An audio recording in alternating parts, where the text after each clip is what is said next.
Hello, denizens. I was almost through writing my review for episode 3 of Rings of Power when suddenly episode 4 was released, and I realized that I was falling way behind. Do I even bother? Then I watched episode 4 and I decided to I just give up. I think this will be the last piece I do on the show because what's the point?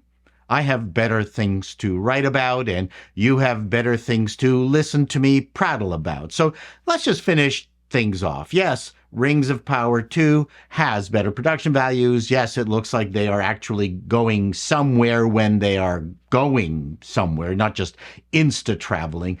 Yes, stuff happens, but it's uncoordinated, disconnected, and not part of a final confrontation.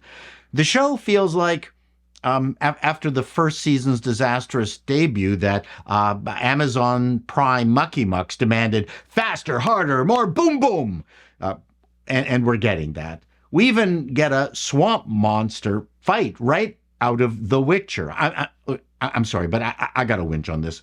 Holy smokes.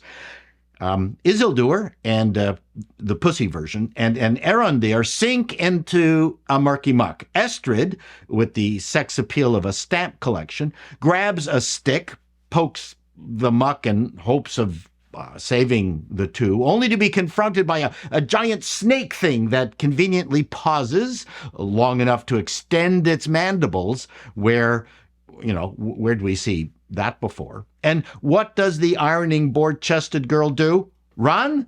No, she just stands there until Arondir, out of nowhere, stabs the swamp creature from behind. How did he extricate himself? Don't know, don't care. The problem is the show is a series of disconnected events.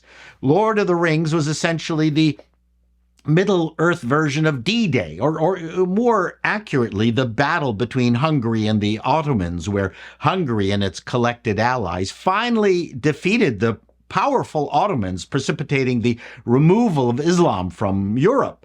The problem is that ROP does not have this scale. It's a personal revenge tale.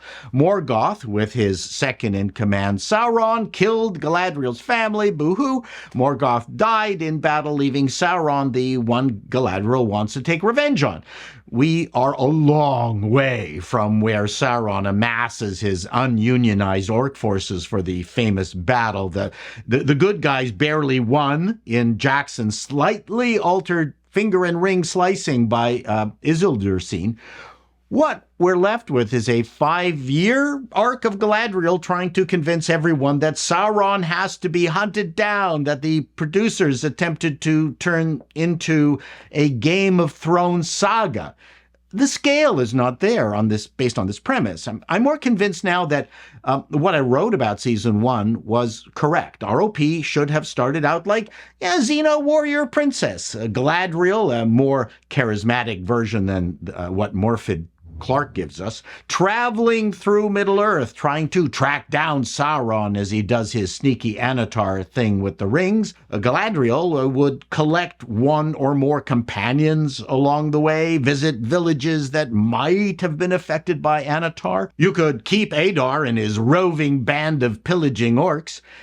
I don't think anyone would be against the conceit of visiting places Tolkien hadn't fully fleshed out, as long as the writers were up to the task. She would end up in Numenor. That would then turn on the ongoing B-plot there, just not the nonsense they came up with, which was painful. At some point, the Rings of Power would be distributed to the humans and the dwarves. She could encounter the corruption of the humans and the greed of the dwarves.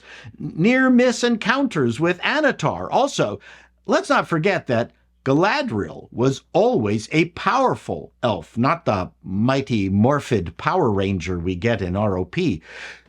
Don't get me started on that laughable orc fight in episode 4 at the end. She could take on Sauron one-on-one, but not beat him. Sure, Galadriel Warrior Princess is not Tolkien, but at least a TV show with a proven format. I hope you'll accept my apology for not following this direct. I might write a wrap-up bit, but there are less painful things I can do with my time, like shoving a catheter up my urethra. Hey, who knows? It might get better. Till next time, denizens, be seeing you.